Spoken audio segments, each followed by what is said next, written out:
Jo,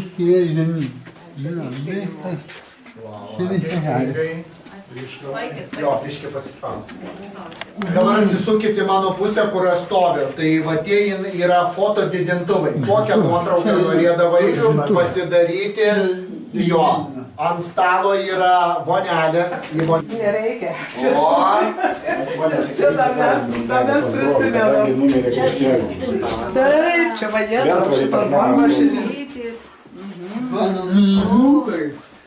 Čia yra senovinis stomatologinis kabinetas gydytojo, kėdė, grąžtas, gydytojo su koja. Kiek spaudžia, tiek grąžtas sukasi. Čia dar švelnesnį parodysiu. Rankinis grąžtas kaip atrodė. Toliau, kai šie per va.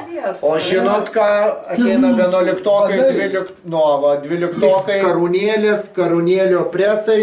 Ir va ten yra 6 buteliukai ir vienas su užrašu gematogeną. Vairius vyresnė. Ateina labai daug žmonių vyresnių. Ir pas jūs paklausiu, ar atsimenat skysto pavidalo gematogeną? Ne. Tai va, visi atėjo taip ir sako. Dabar jums klausimas.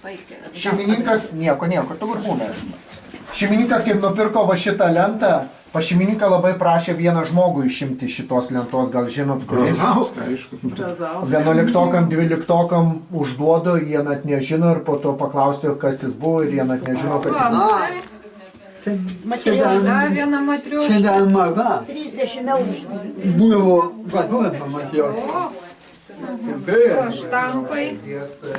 Čia yra KGB viršininko kabinetas. Kai baigsiu savo pasakojimą, galėsit ateiti, atsisėsti, užsidėti kepurės, nuo manikeno niekur nenuimdinėti, šitą gali dėtis ir va šitus švarkus tik tai. Ir kepurė šitas, tai galėsit atsisėsti ir fotografuoti. Daug susidurt, ant durų prikalta virvutė, ant staktos plėstelinas, virvutė pertempiai, užglaistėjai, uždėjai antspaudą ir tavo kabinetas jau yra užantspauduotas.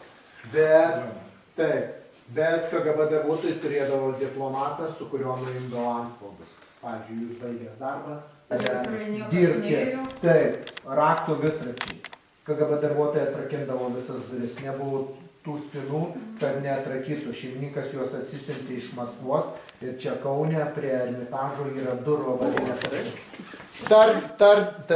Tardytojo kabinetas. Pas mus tai ant stalo visko daug prikrauto, tardymo metu turėdavo kuo mažiau būti daiktų, nes nusikaltėlis galėdavo pasverti bent kokį daiktą ir trenkti pareigūnai.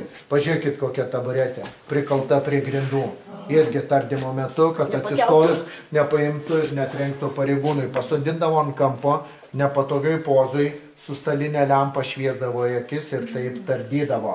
Nu, vyrai. Jo. Ne.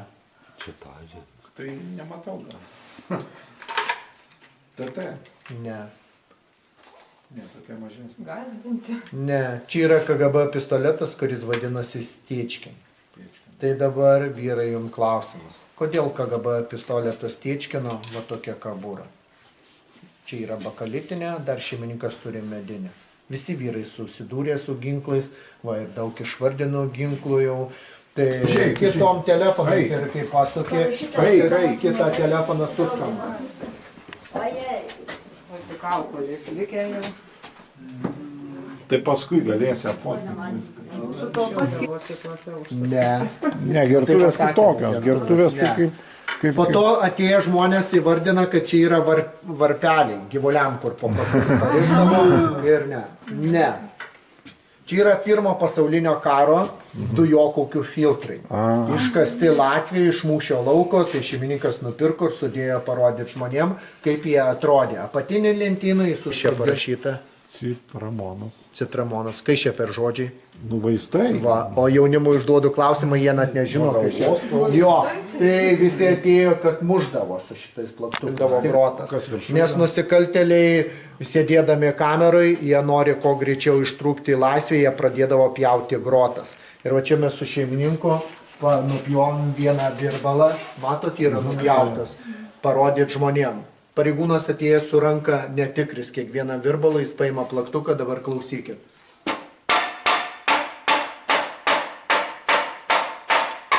Tas garsas. Tai va, teisingai.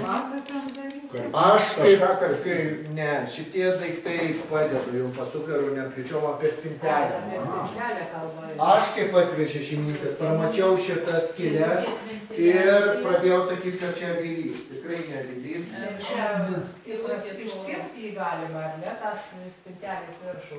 Aš bet statys. Kaip gali būti pečius medinis? Iš karto sėdės. Čioj, 4, 5, 6. Dabar pademonstruosiu, kai veikia fotoaparatas rankiniai, nes aš jūs turiu visus nufotografuoti ir įdėti į Facebooką. Tai dabar ne į mane žiūrit, o žiūrit į rankinę ir žiūrėkit, kas darosi. Viskas, jau jūs esat nufotografuoti ir būsit įdėti į Facebooką.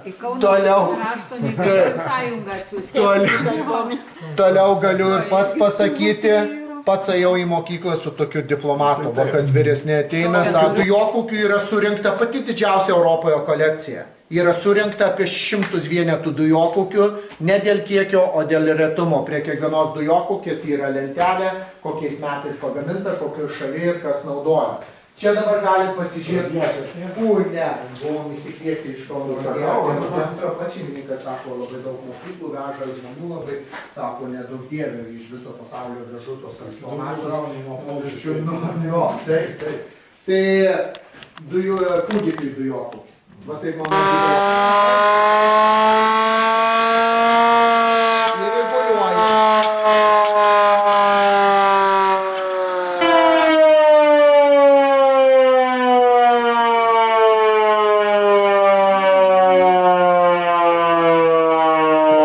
Kai pašaudavo arba nėra maisto, papjaudavo ir valgydavo. Taip. 35 metų vokiška dujokaukė kūdikiui su dumplėm. Pumpuoji orą, oras eina į ekskursiją. Sako, kaip tais laikais padaryta. Tai ir jūs galite pasižiūrėti, vidurys yra uždengtas, šviesą metą į šoną galite pasižiūrėti. Paslėpti, kur mano auksas paslėptas ir viską randa. Nu, vyrai, kai čia. O teisingai, ne per čia reikia žiūrėti, iš kito galo reikia žiūrėti, su viena rankena suku ir sukinėjasi, o su kita aukštį reguliuoja. Kuri vadinosi Mažylis, mastelis 1:2, kuri buvo numesta kur? Ant Hirošimos, jo. Toliau, va čia yra tas tunelys. Toj salėje aprengiu žmogų. Čia visur užgesinu šviesą, po tamsiai atvedu iki čia 5 kartus apsuku ir įleidžiu. Ir jis turi 70 metrų po žemę, pačiam gale tunelio 1,30 m pločio ir 1,30 m aukščio. Ir pačiam gale yra kopėčius, kur išlipti jau į lauką, ant tų kopėčių pakabyta spina, jis turi po tamsiai atrakyti ir atnešti. Ir viduje yra termovizorinė kamera, aš matau, kaip eina. Jeigu atsitiktų blogą ar apalptų, aš turėtų eiti jau ištraukti. Bet dabar jums galiu papasakoti iš šaly.